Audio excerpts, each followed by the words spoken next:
Assalamualaikum warahmatullahi wabarakatuh. Waalaikumsalam warahmatullahi wabarakatuh. Alhamdulillah wassalatu wassalamu ala Rasulillah wa ala alihi wa sahbihi wa mawala wa la hawla wa la quwata illa billah. Kaifa halukunna? Baik, alhamdulillah. Jadi dalam pertemuan kali ini kita akan membahas tetap tentang mata kuliah Ahkamul Munakahat, dan dalam hal ini kita fokus membahas berkenaan dengan poligami. Namun sebelum itu saya tes kehadiran terlebih dahulu. Apakah sudah hadir semua? Sudah. Oke, alhamdulillah. Baik. Jadi bahasan kita sekarang ini akan membahas berkenaan dengan poligami ya. Tahu poligami kalian?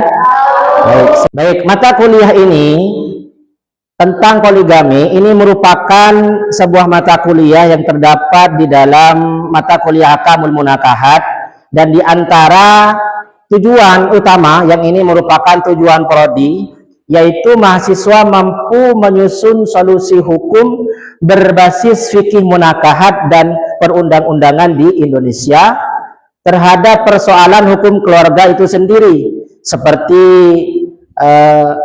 nikah siri, poligami, kemudian pernikahan beda agama, perwalian dan sebagainya. Dan termasuk dari sub CPMK, yaitu pertemuan ke-10 ini, yaitu mahasiswa mampu menjelaskan konsep poligami dalam Islam. Jadi bisa difahami, fahimtum? Baik, lanjut. Baik, memahami poligami dalam Islam. Sebelum saya menjelaskan, salah satu dari kalian ada yang paham tentang poligami? Ada yang paham? Ya, jadi poligami itu merupakan praktek dari seorang suami. Berarti suami ini sudah memiliki istri satu. Kemudian ketika sudah dirasa untuk mampu secara batin ataupun secara zahir, kemudian seorang suami ini menikah lagi. Jadi poligami itu adalah praktek pernikahan lebih dari satu istri. Adapun relevansi topik poligami ini adalah pentingnya kita untuk memahami dari konsep poligami dalam Islam, karena poligami ini termasuk salah satu syariat yang terdapat di dalam agama Islam. Dan adapun tujuan presentasi ini, tujuan dari mata kuliah Ahkamul Munakahat tentang poligami ini bertujuan untuk memberikan pemahaman yang komprehensif dan seimbang.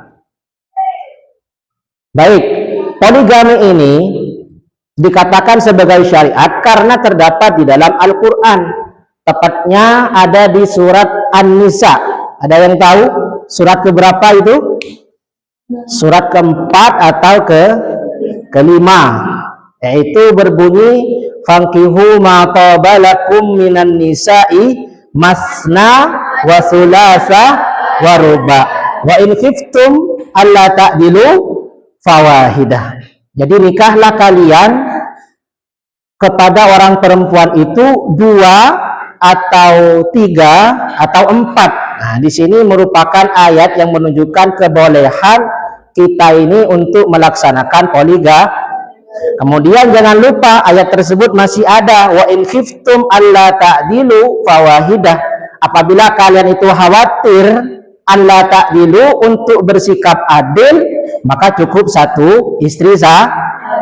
Islam memandang poligami itu merupakan perkara yang disyariatkan. Ada beberapa hal, diantaranya contoh Nabi Muhammad Sallallahu Alaihi Wasallam. Jadi Nabi Muhammad Sallallahu Alaihi Wasallam itu memiliki istri lebih dari satu. Yang terkenal istri pertama adalah siapa? Sayyidah Khadijah. Yang kedua Sayyidah Aisyah. Yang ketiga Sayyidah Hafsah, dan istri-istri yang lain. Di sisi yang lain ada hadis tentang poligami, yaitu hadis yang cukup lumrah di kalangan kita, sebagaimana itu kejadian dari sahabat Ghailan. Masih ingat ya, sahabat Ghailan, yaitu sebelum masuk Islam dia memiliki istri berapa? 9. Kemudian ketika sudah masuk Islam, Rasulullah memerintahkan kepada Ghailan amsik arba'an wa tallik khamsan. Jadi pertahankan yang 4, kemudian tinggalkan yang 5. Ini merupakan dalil bahwasanya poligami itu dibatasi sampai 4 saja. Dan ada juga berkenaan dengan poligami ini ada perbedaan pendapat di kalangan ulama mengenai tentang ayat tersebut, apakah itu hukumnya wajib dan apakah itu hukumnya sunnah dan apakah itu hukumnya mubah saja. Di antaranya adalah Al-Imam Syafi'i dan Imam Hambali menyatakan bahwa praktek poligami itu hukumnya mubah saja. Menurut beliau demikian. Sementara menurut ulama kontemporer seperti Wahbah Zuhaili atau seperti Yusuf Al-Qaradawi, beliau memberikan pendapat bahwa poligami itu hukumnya sama dengan rukhsah. Untuk selanjutnya, saya akan memberikan tugas kepada kalian untuk mencari dari argumen-argumen Anda berkenaan dengan poligami. Pastinya di sini terdapat ada yang pro, ada yang kontra. Begitu ya? Baik, kira-kira siapa yang pro terhadap poligami? Acungkan tangan. Oke, ternyata ada yang pro sebagian. Ada yang tidak pro? Ada yang kontra poligami? Oh, ternyata lebih banyak yang kontra ini. Baik, saya beri tugas kalian untuk mencari alasan mengapa kalian itu pro terhadap poligami dan alasan mengapa kalian kontra, tidak setuju terhadap poligami. Sebelum kalian bertugas, silakan perhatikan foto-foto berikut agar kalian itu bisa terobsesi ataupun bisa menjadi pandangan buat kalian bahwa poligami itu bukan tidak indah tapi indah. Seperti halnya ini ya. Next, di sini adalah foto dari Ustadz Arifin Ilham. Di situ ada Ustadz Fadil. Ustadz Arifin Ilham ini dengan Ustadz Fadil ini bentuk contoh tokoh yang ada di Indonesia yang melestarikan dari syariat poligami. Namun beliau ini memang bertanggung jawab dan saya kira memang sudah mampu baik dari segi finansial, dari segi zahir ataupun batin. Baik, contoh yang lain. Slide yang lain. Nah, yang sudah tidak asing buat kita ya. Kita diviralkan dengan beliau ini. Siapa namanya? Ada yang tahu? Ya, Walid ini adalah lambang daripada pernikahan poligami. Akan tetapi perlu kalian garis bawahi, pernikahan poligami yang dilakukan oleh Walid ini tidak patut untuk kita contoh. Mengapa? Karena beliau itu melaluinya dengan jalur batin. Pernikahan itu bukan persoalan batin saja, namun persoalan zahir. Baik, istri beliau ini ada 4 ya. Ini berdasarkan film, kurang tahu di dunia nyatanya. Dan ini tidak patut untuk dicontoh. Silakan next. Nah, baru ini termasuk orang Bondowoso sendiri ya, yang saya tahu di tahun 2025 ini yang berani dan yang disetujui berhasil sampai sah secara agama ataupun secara negara, beliau ini. Baik, saya beri tugas kalian untuk mencari referensi ataupun mengutarakan pendapatnya berkenaan dengan poligami, baik yang pro ataupun yang kontra. Dipersilakan dari sekarang 5 menit ya. Oke, persilakan. Baik, sudah selesai ya? Sudah? Oke, saya persilakan apa alasannya ya Anda mengatakan pro terhadap poligami. Silakan, ada yang mau memberikan pendapat terlebih dahulu, persilakan. Oke. Solusi masalah sosial, membantu janda yang membutuhkan perlindungan. Oh ya, betul itu.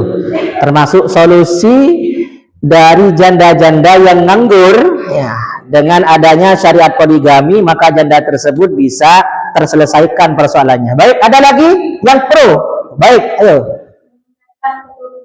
Meningkatkan keturunan. Ya boleh, betul itu. Karena melalui jalur poligami, keturunan kita itu semakin banyak. Dan itu memang diperintahkan oleh Rasulullah. Beliau pernah bersabda, tazawwadul walud al-wadud. Ya. Menikahlah kalian dengan perempuan yang kasih sayang dan banyak anaknya. Baik, bagus. Ada yang lain? Sekali lagi? Ya, silakan. Memperkuat atau memperluas ikatan sosial. Ya, memperluas ikatan sosial.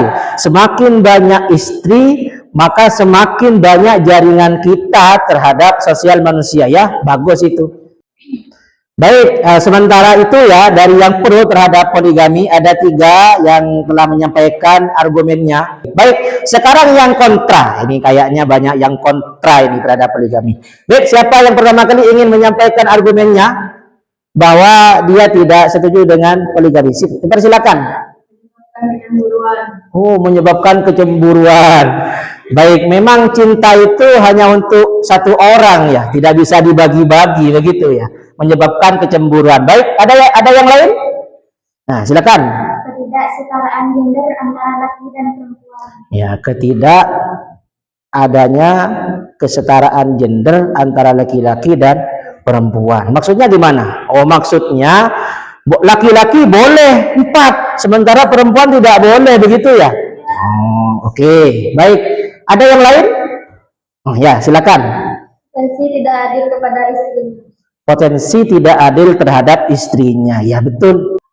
Dari argumentasi teman-teman mahasiswi yang telah menyampaikan argumennya berkenaan dengan kontra terhadap poligami, silakan ini diperhatikan. Jadi di antara konsekuensi negatif dari poligami itu sendiri adalah yang pertama, dampak psikologis, betul yang dikatakan tadi, bahwa menimbulkan kecemburuan sosial dan keluarganya itu terdapat ketegangan akan persaingan dalam keluarganya. Yang kedua adalah masalah sosial, artinya memperburuk masalah kemiskinan dan ketidaksetaraan gender. Kemudian yang ketiga adalah potensi ketidakadilan. Dan yang terakhir adalah eksploitasi wanita. Baik, yang selanjutnya manfaat atau sisi positif dari poligami itu ada 4. Yang pertama, solusi untuk masalah sosial. Tadi sudah disebutkan, membantu janda-janda yang mempunyai persoalan, sehingga dengan adanya poligami persoalannya terselesaikan. Yang kedua adalah meningkatkan keturunan. Semakin banyak istri, semakin banyak anak.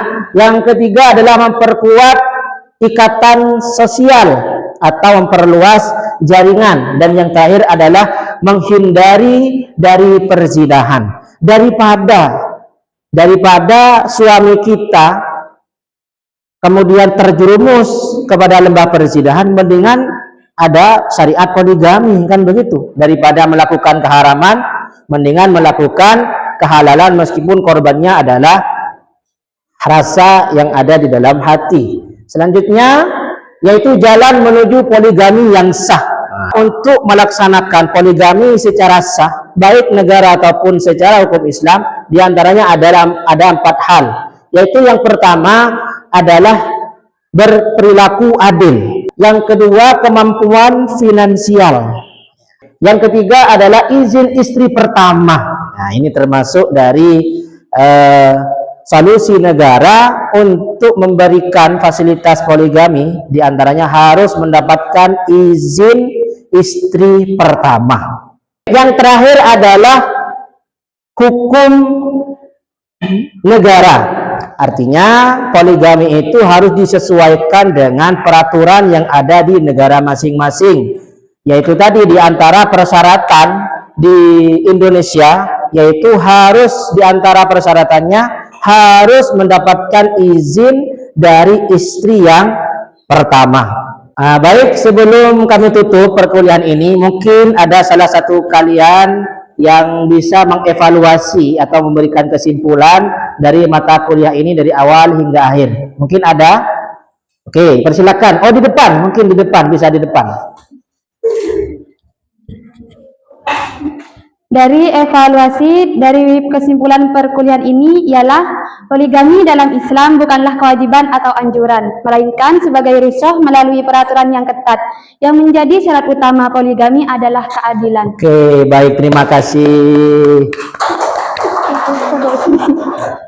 Baik, demikianlah mata kuliah yang telah kita laksanakan. Sebelum kita tutup, marilah kita baca bersama-sama doa kafaratul majlis. Subhanallah. Subhanallahumma wa bihamdik asyhadu an la ilaha illa anta astaghfiruka wa atubu ilaik. Hadanallah wa yakum ila ma fihi ridha. Wassalamualaikum warahmatullahi wabarakatuh. Waalaikumsalam warahmatullahi wabarakatuh.